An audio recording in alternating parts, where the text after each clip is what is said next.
لا دەنگدانێکی یەکلاییکەرەوەدا سەبارەت بە ڕێککەوتنی دەرچوونی بەریتانیا لە یەکێتی ئەوروپا بەبێ ڕێککەوتن ئۆپۆزیسیۆن سەرکەوتنی بەدەستێنا. لا دەنگدانێکدا ئەنجومەنی گشتی بەریتانیا دەسەڵاتی دیاریکردنی ڕۆژەوی دانیشتنی پەرلەمان بە کۆی 328 دەنگی بەڵێ بەرامبەر بە 301 دەنگی نەخێر لە حکومەت سەندەوە و ڕادەستی پەرلەمانتارانی کرد. ئەنجامی دەنگدانەکە یەکەم دۆڕاندنی هەستیاری سەرۆکوەزیران بۆریس جۆنسن بوو لە پەرلەمانی وڵاتەکەیدا.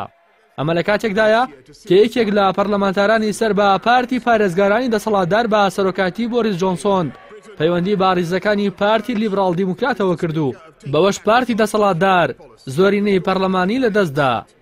دەنگدانەکەی شەوی ڕابردوو دەسەڵات بە پەرلەمانتاران دەدات کە پرۆژە یاسای ڕێگریکردن لە برێکزیت بەبێ ڕێکەوتن لە دانیشتنی سبەینێدا تەواو بکەن. ئەگەر بێت و ڕێکارە یاسایەکانی ئەنجومەنی گشتی تەواو بێت پرۆژە یاساکە ڕەوانەی ئەنجومەنی لۆردەکان دەکرێت. پارتەکانی ئۆپۆزیسیۆن بەنیازن پرۆسەکە لە ئەنجومەنی لۆردەکان بە خێرایی تەواو بکەن و شەوی هەینی بیکەن بە یاسا. پێشتریش پەرلەمانی بەریتانیا یاسای لەو شێوەیە دەرکردووە کە ڕێگەری کردبوو لە جیابوونەوەی وڵاتەکەی لە یەکێتی ئەوروپا لە 29 ئاداری ڕابردوودا و پرۆسەکەی بۆ سیوێکی تشرینی یەکەم دواخست بوو.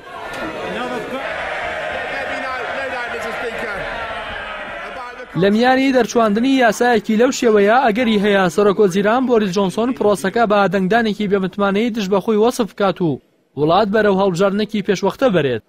هەر لەو چوارچێوەیەدا بۆریس جۆنسۆن سەرۆکوەزیرانی بەریتانیا 21 پەرلەمانتاری لە فراکسیۆنی پارتەکەی لە پەرلەمان دەرکرد کە دوو وەزیری پێشووی دارایی و نەوەیەکی وینستۆن چەرچڵیشان لە نێودایە.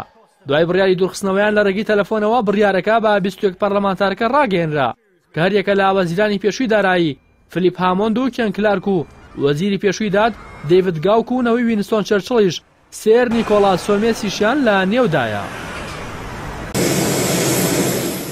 دوێنێ پاش ئەوەی پەرلەمانتارێکی پارتی پارێزگاران چووە نێو ڕیزەکانی پارتی لیبرال دیموکراتەوە حکوومەتەکەی جۆنسۆن زۆرینەی لە پەرلەمان لەدەستدا و دوای بڕیاری دوورخستنەوەی و پەرلەمانتارانەش بە تەواوی لە نێو پەرلەماندا لاواز بوو. پاش دەنگدانەکەی ئێوارەی دوێنێ جۆنسۆن ڕایگەیاند ئەگەر پەرلەمان یاسایەک دەربکات بۆ ڕێگریکردن لە برێکزیت بەبێ ڕێکەوتن پرۆژە یاسایەک بۆ هەڵبژاردننی پێشوەخت پێشکەش بە پەرلەمان دەکات. بەڵام بەپی یاساکانی بەریتانیا بڕیاری هەڵبژاردننی پێشوەخت پێویستی بە دەنگی دوو لەسەرسەی پەرلەمانتارانە و بۆریس جۆنسۆن بۆ ئەمە ناچار دەبێت هاوکاری لە ئۆپۆزیسیۆن وەربگرێت. جەرمی کۆربین سەرکردەی پارتی کرێکاران کە ئۆپۆزیسیۆنی سەرەکی ڕایگەیاند تا ئەو کاتێ بە شێوەیەکی یەکلاکەرەوە ڕێگری لە برێکزیت بەبێ ڕێکەوتن نەکرێت پشتگیری بڕیاری هەڵبژاردننی پێشوەخت ناکەن.